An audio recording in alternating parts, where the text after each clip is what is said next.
You have team members who either outgrow a role or the practice outgrows the person or the position. So when I fired my whole team, I didn't do it in like all in one day, but I did it in a very short period of time. I've had to let people go. I've had to go through layoffs. I've had to do that a few times. Welcome to CEO Conversations, the private practice podcast. I'm your host, Brandy Mabra. This is your one-stop shop to learn the business side of your practice on a deeper level. On this show, we empower you to own your CEO status to scale your practice for growth, sustainability, and profit. Listen in as we talk about how to market your practice to gain more visibility, hire, build, and engage your ride or die dream team, create streamlined operations, and make financial decisions as a CEO. It's time to show up as a confident leader to create a practice and life you love. Let's get started.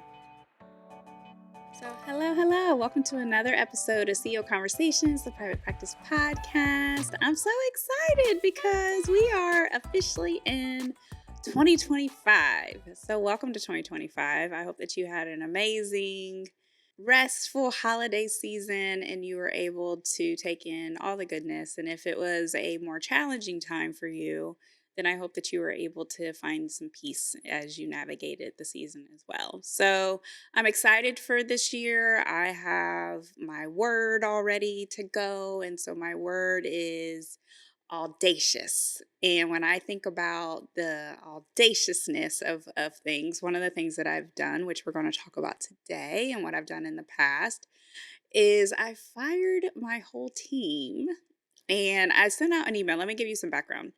It's been a few months, but I sent out an email talking about how I fired my whole team, and when you get to that place, it's definitely probably a long time coming. It's the straw that broke the camel's back. It's the last straw type of thing. And that was definitely me when I did it. So when I sent out the email, I got so many responses back saying like, "Oh my gosh, I've sent this email to my colleagues and it's so true." And so it can definitely be frustrating when you have a team and there's so many different nuances that can happen. And so one of the things that I love is as this podcast has been building, there's a lot of great resources for team. And so I want to make sure, even after you listen to this information, that you go back and look at some of our other episodes and listen in, because there's two things that happens inside of a practice. You have team members who either outgrow a role or the practice outgrows the person or the position. And in my situation where I got to a place of firing my whole team, I was so tired. I mean, tired. Like even when I put myself in that situation, I feel the flames, like the heat starting to rise in my body because that's how tired I was, right? And so I had a team of at the time it was 34 and then I think it was 10 providers at the time. So a big team, big team. And then I had providers that would come in and out as well. So it was a lot that was happening during that time. And I had taken over the practice because the practice had gone through like a merger and I had to merge cultures together and bring team members together. And there was just a lot that was happening. But the common thread was that I did not have the team that I needed in order to get us to where we needed to go. There were a couple people that made my life easier, but for the most part, they were not. Like I remember there was one employee where I passed her. I went to go get something to eat. There was like a coffee shop or whatever in the building that we were in, and I went to go get some breakfast, and I passed her, getting breakfast too. And I'm just like, interesting, like you're here, but I don't see you at your desk. And so I went back and looked at her time, and she had been clocked in for like the whole time that she was sitting in the coffee shop eating breakfast, but she's clocked in. So I'm paying you to eat your breakfast, and so it's just those types of things. And, not saying that you want to pay your team accordingly and you want to make sure that you're giving them time and breaks and things. But at the same time, you want to be, yeah, no, she just wasn't a good team member. I'm just going to say it. She just wasn't a good team member. And then I had other team members that were calling off and calling out and not dependable, and other folks who were missing attention to detail, and then other people who were just used to the old way of doing things. And I got tired. So I made a list of my whole team and I decided that I was going to go ahead and transition them out. And some of them were immediate. So when I fired my whole team, I didn't do it in like all in one day, but I did it in a very short period of time. Now, my disclaimer, and I even put this in the email that I sent out, is be careful, tread lightly. I'm not telling you today to fire your whole team. I'm not going to put you in that situation because there was a lot that happened on the other side of that. But I will tell you that if you are struggling with team members and you don't have the team that you need, and you're not saying anything or you're not being honest, then you need to do something different. So once I cleaned house, then my life became so much easier. It felt lighter. And even though there were additional things that were on my plate that weren't there before, the team members that I actually kept on, they had to take on additional responsibility. The energy just felt so much better. And when you're thinking about your team and you think about the people who you are working with day in and day out, that energy has to be on point. I mean, on point. And it doesn't matter because even as my experience, grew, because this was actually really early on in my career, and I ended up, having hundreds of team members and 8 locations and, like a whole gang of providers. It was a really great experience for me to go through because it taught me to not just put up with anything, right? And so a lot of times when we're working in, especially as entrepreneurs, it can be very easy to just, well, let me just settle. Let me just try to get through. Well, I can't really afford to pay the person that I want to pay. And some of that does happen. You have to work your way up. However, it doesn't mean that you have to just take like the shambles or like the bottom of the barrel type mentality. And you deserve to have a team that's going to be supportive. You deserve to have a team that is going to be bought in and engaged when it comes to your mission and your vision. And you definitely deserve to have a team that's going to make your life easier. And so if they're not open, if they're not willing to train, if they are going to a coffee shop and clocking in and eating breakfast or calling out all the time, then you have to change something. And that starts with you. So that's what I had to get very clear on what the expectation was. So once I cleaned house, once we kind of gathered ourselves and I went through and decided what team members do I need and what was the business culture that we were creating and how was I going to get through this. So I actually made it through a couple different ways. I brought in temp people. I used virtual resources when it came to like a call center who was helping answer calls because one of the person I had to let go was answering the phones. There were people who I had to actually bring in people to help with the front desk. I had to bring in clinicals people. I mean, everything. And so every position was filled in a very makeshift type of way. But in the meantime, I was very picky about who I was bringing in. I made sure job descriptions were on point. Interview questions were on, the interview questions were very clear when it came to the business culture. And yeah, it ended up working out. And so there was surveys and things that we did along the way just to get feedback and to make sure that people were bought into the system. And it was literally a mass exodus. So with that said, there's a couple different angles that I want to take today because if you were in a place of, I have a team, I have a couple of good people, and then I have some people who are maybe bringing down the culture, what do you do? And then there's the camp of, okay, my team is solid at this point, but we're growing and we're getting busy. And then what do I do in order to expand, or who do I bring in next, or what do I do when I can't necessarily maybe afford a person? Yeah, so there's a couple different things. So I'm going to try to, this is my first podcast recording for the year. So I'm going to try to work this out. All right. So with this, like when you're talking about your team members, I said that I went through a weeding out process. So it's interesting because I was on a client call this morning and we were talking through providers. And so there's a couple of providers who are no longer a fit when it comes to the practice. So as your practice is growing and you recognize something is out of alignment, oftentimes what people will do is they will sit and they will just let it happen. They don't want to address it. They don't know what to say. They get confused. They get scared. Sometimes it's attached to revenue. And so when you are recognizing this, the first thing that you actually need to do is you need to address the elephant in the room. So if you don't address the elephant in the room, then it's going to eat at you. That person is going to continue to do what they do, and you are going to continue to feel so resentful. So you have to have that difficult conversation. And during that difficult conversation, you set the tone. Now, there's a difference of how you're going to set the tone when it comes to this conversation. So make sure you have a notebook out, take some notes, stop the video or stop the podcast, so that way you can go ahead and listen. So the first thing that you're going to do is, if you were in a place of, I want to let this person go, then you are going to frame this conversation as, this is not going to work out if you continue to do this. Because that way you're putting the person on notice, and if they need to leave, or if you end up letting them go, you need to fire them, then now you're in a position where you can document all the conversations. Now, if you are, what I do want to say, if you have W-2 employees, I always like to put this disclaimer: you need to make sure that you are with a strong HR partner and that you are working with a good business attorney.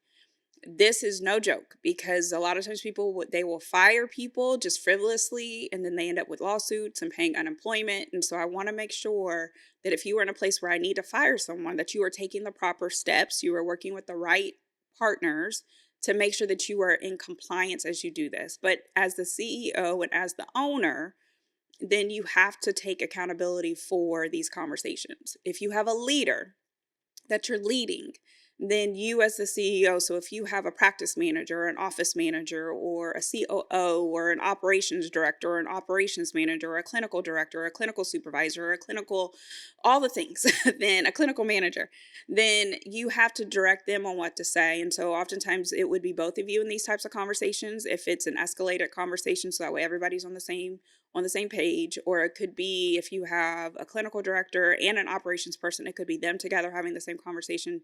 And the reason why I say that is because you want to document, but also when you start to get ready to fire somebody, it's nice to have witnesses, so that way, just in case anything goes left, then you're covered. But it really starts with setting the tone. So you're going to let them know that they're in a place of where this position is no longer going to work out because of whatever reason is happening. So if there's a certain function that they're supposed to do, or if there's a certain activity, or if they're or if their schedule should be at a certain point, if they're a provider, if they're messing up on documentation, if there's a patient safety thing that's happening, or if they're missing details when it comes to checking in, if they were rude to a patient, if they're scheduling a call, like all the things, then you have to make sure that you are putting everything on the table, so that way they know exactly what they've done, and they can reference back to it. So from that point, then you can decide, and this is where you would talk with your HR partner or your business attorney, on if it makes sense to do more of a verbal warning, or if you would need to do a written warning, or a final warning, or a straight termination, just depending on the severity of it. But for the sake of this conversation, then you would start off with a verbal warning. So those are very, it's very, very, very low level.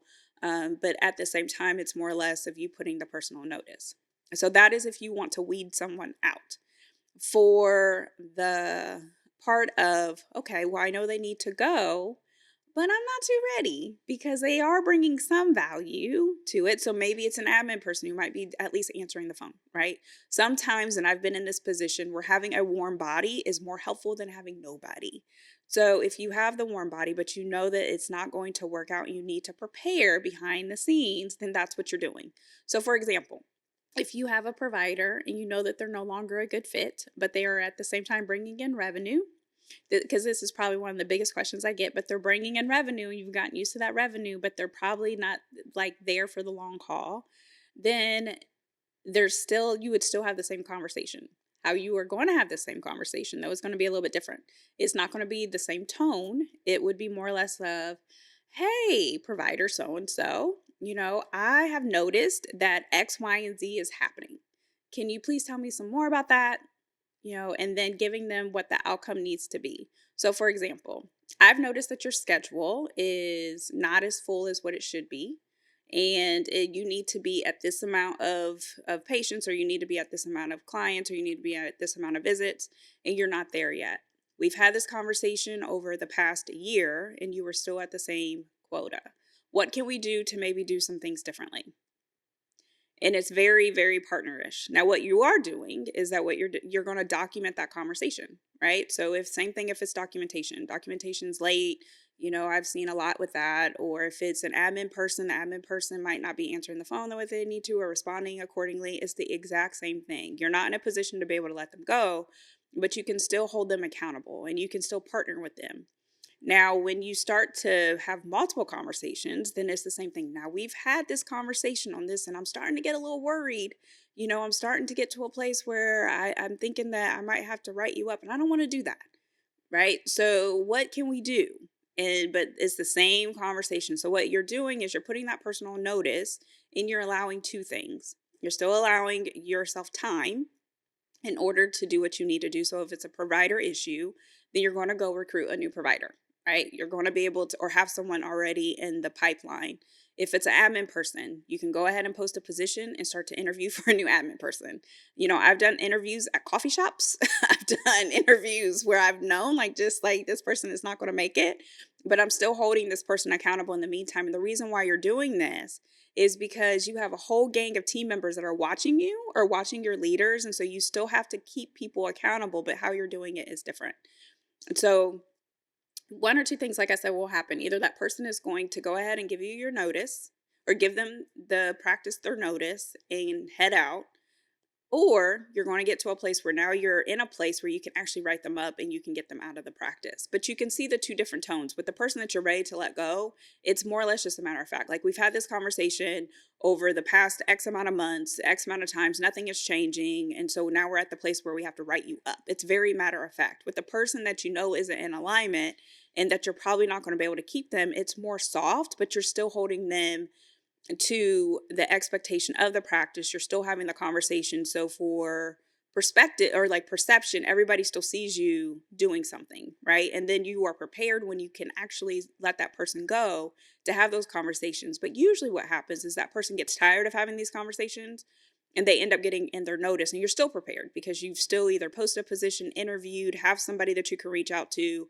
and you're not like putting yourself in a situation where now you're having to scramble. So that's how you handle those two situations. Another question that I always get is, how do you really set expectations and boundaries for your team when you aren't in a position, or you feel bad? And so I always reference back to like the Devil's Wears Prada example. And I think people think like where it's Miranda, right? So Meryl Streep, Miranda, if you don't know the movie Devil Wears Prada, she's the CEO of Vogue, and she has like this really great high demanding job, but she's also a tyrant to work for. Like, she literally comes in, throws her her jacket onto the desk and her purse, and and demands Starbucks and coffee, and says no thank yous, and just basically says, that's all. And so at the end of the day, that's not the type of person that you are. I know that that's not the type of person that you are. You can be a leader that inspires, that is truthful, that is transparent, that is authentic, and still hold people accountable at the same time. So you don't have to be like this bee of a person. Yeah, you just don't have to be, but you can be honest, and you can just hold at people to what is your business culture. So a lot of times people struggle with this because they don't know what their business culture is, and they don't know what a good fit is for their business culture. And a lot of times the language that they're using and what they want people to do contradict each other. So if you say like, "Oh, we have a flexible work schedule," or "We have a, kind of come as you go," and we are just free and open, we're a family here. If you're using that type of language and then you write someone up and it's like, well, you're my family, why would you write me up? Or you're my family, why would you not let me come in late? Or you're my family. And so you have to be careful sometimes with the language that you're using and really understanding, like, what does your business culture look like, and is the language that you're using and the expectations and the principles that you have, or the vision statement, the mission statement, is all in alignment with that. We actually have a training even inside a private practice CEO, Saint shameless plug here, but we actually have an expert who's coming to talk about compensation models. And with that, there's also an episode that I did for the podcast for bonus structures, right? And so everybody on your team likes to be recognized and rewarded in a different way. So this is from providers to admin to clinical team, support team, it does not matter. And even thinking about you as a person. And so your bonus structure can be in alignment with that. And so when you're thinking about incentives or thinking about what really gets people to move, then how you're rewarding people or how you're paying people out should mirror what they like. So if you could literally say, I'm going to give you $5,000 if you get to 600 visits. And if that person has someone who is helping to pay their bills and they value like vacation time and PTO, and you're sitting up there, hanging this $5,000 carrot in front of them, they're like, listen, if I want $5,000, I can go home and ask my husband. Like, if that's your person, then that is not the way that you're going to motivate them. However, if you have the person who is like, I am, for me, for example, I was a single mom for a number of years. So I'm a single mom. I like money. I want to make sure I have money. I need to be able to take care of my family. I need to make sure that we're good. I want to invest. I want to do some more things to make sure that I'm financially secure. That's the person that you give the $5,000 bonus to, and that's the carrot that you hang in front of them, because that person's going to be like, "What? What do I got to do for $5,000? Tell me." "Oh, I got to get 600 visits." "Great. How can I get to 600 visits?" So sometimes when people implement like incentive programs, or they implement like bonus structures or productivity models or compensation models and all the things, it's out of alignment with what that person wants. And I think about even a lot of the physicians that I've worked with and providers and everything. And so each one of them were different. So I had one provider who came from money, just like old money, rich money. And he was not impressed. He would do the exact minimum of productivity that he had to do in order not to get fired. That was that was his MO. Just enough to not to get fired. And it was because, yeah, he had money. Like, it wasn't anything. Then we had other providers, one of them specifically who got coined new money. Actually, this was a fight between them two. And he wanted to build wealth, right? So he loved nice things. And so, like, even Audie has this sports car, and he was one of four people to own it in the state of North Carolina. And he just took so much pride in that. But when it came to his productivity, oh, let me tell you, give me the patient. So he's not going to see him. I'll see him. Oh, I can come in. Oh, let me go ahead. I'm supposed to be off this week, but can we go ahead and put me back on the schedule? That was his MO. He was money motivated. And then I had other providers who and other team members who just wanted to have a thank you. And that was their biggest complaint, was that I just don't feel appreciated. I feel like I'm being used. I feel like you're just wanting me to see all these patients because it just benefits everyone else but me. And all they wanted was, thank you so much for the job that you do. I appreciate you. I see you. I hear you. And that was enough. So you have to know your team, and you have to know exactly how they like to be rewarded. But that's a really good episode. And then if you need some additional support, then Private Practice CEO is also there for you, because these are the kind of conversations that we have inside that program all the time. Hey, private practice owner, I have great news. Private Practice CEO is officially open for enrollment. So if you've been sitting at your desk frustrated with the business side of your practice, not too sure what to do about your team dynamic, haven't looked at your numbers in a while, then this program is for you. Inside of Private Practice CEO, we're all about you scaling your practice for growth, sustainability, and profit, making sure that we are setting you up for success. So that way you can leverage your practice. You can have freedom of time in your practice, and you don't have to sit there burned out, frustrated, and overwhelmed because you're not sure what to do next. If any of this sounds great to you, then I want to make sure that you apply today, because the program is phenomenal. We have amazing testimonials for practice owners who have been able to have more structure, able to make more money, being able to lead from a place of empowerment, and definitely been able to leverage their practice to go after more. So click the link today.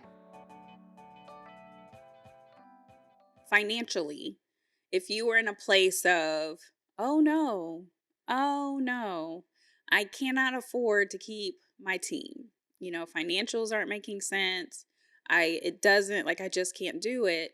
Then you have to be very strategic by how you do this, because this is where you can descale, or you can definitely hurt yourself in the long run. I see clients do this. They come from a place of scarcity as they're letting go of their team, compared to a place of abundance for how they can maybe keep their team.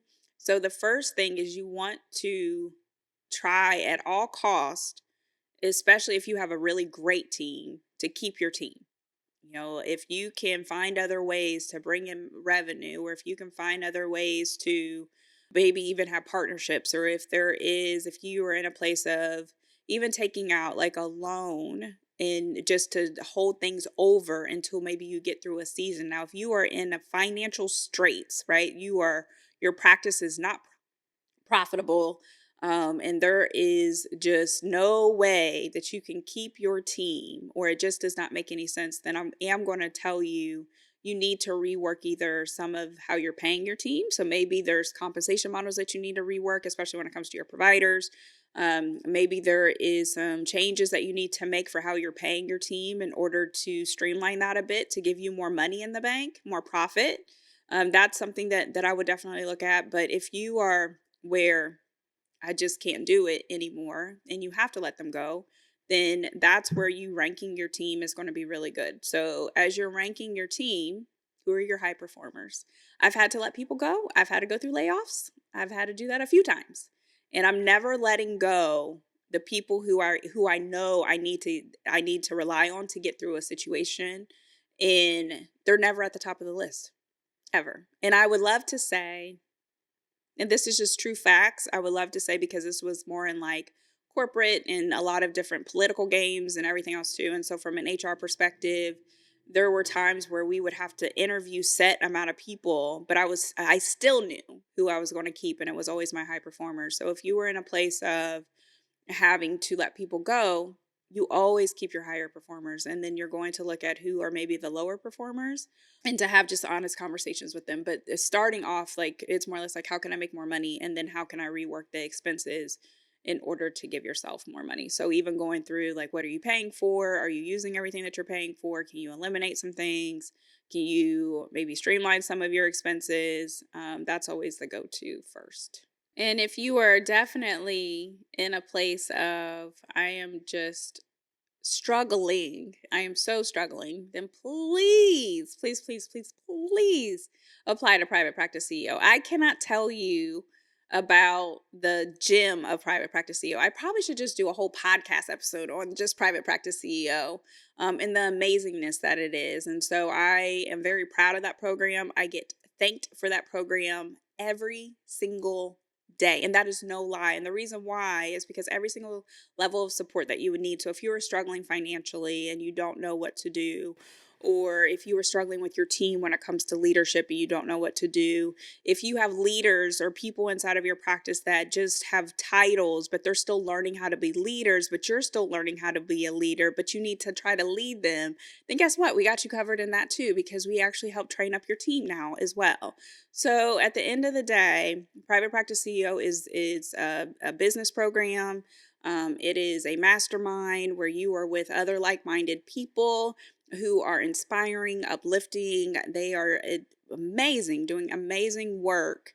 And they have different types of business models, which actually allows for you to learn different types of ways of doing business, right? There is not just one way of doing business. And even as we're going into 2025, the landscape is changing. It is changing. Like, you have to be more business savvy. We are officially out of past, COVID and pandemic, and we are in full blown, what does my business need and how do I need to navigate accordingly? And you need to know business. So if you are out there struggling in your practice, I know some of the calls that I end up with is, I've already lost $500,000. I've already lost $100,000.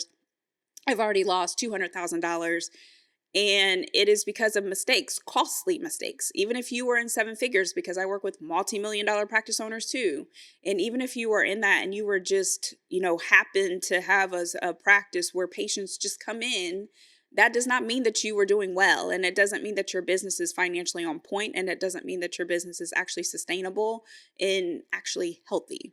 So you want a business that you can sell eventually if you would like to do that, or maybe a business that you can pass down, or a business that just feels good to work in, and a business where you can have true freedom. And so that is what Private Practice CEO is designed to do. So we work with you. We work with your right-hand leaders. We work with, anyone that, we have people who bring billers to their one-on-one calls. There is a group setup. There is the one-on-one setup. There is retreats that are part of it. I mean, every single thing that you could possibly think of that would make you successful inside of your practice is inside Private Practice CEO. So That's my rant of private practice CEO. So go ahead and definitely see the show notes to apply for that. If you are in a position where you're like, man, I would love private practice CEO, but I'm not too sure. I don't know if you really know what you're talking about, Brandy. Then I would love for you to come to the newest workshop. I cannot talk. The newest workshop called the Freedom Formula. And so with that actual workshop, it is for private practice owners who have teams. And it is us spending 90 minutes together. You can come ask questions when it comes to your team. I'm going to teach you exactly how you can have more freedom in your practice, even at the stage of business growth that you are in. So if you've hired and you are struggling, or if you are like, man, it's requiring a higher level of CEO and a higher level of leadership inside of your practice and a different type of thinking, then the Freedom Formula is definitely for you. So that's in the show notes as well. So 2 great opportunities for you to definitely learn the business side of your practice on a deeper level and get some leadership training too. I don't know any program that will train up your team. Yes. So come see me.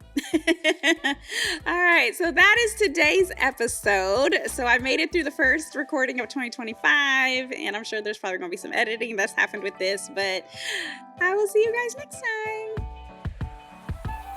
Thanks for listening today. I hope you enjoyed the episode and it empowers you as the CEO of your practice. If you enjoyed the podcast, please make sure you subscribe, share the message, and leave a review. If you want more information and support in growing and scaling your practice, click the link in the show notes to take advantage of our free resources or apply to work with me directly. Thanks again, and I'll see you next time.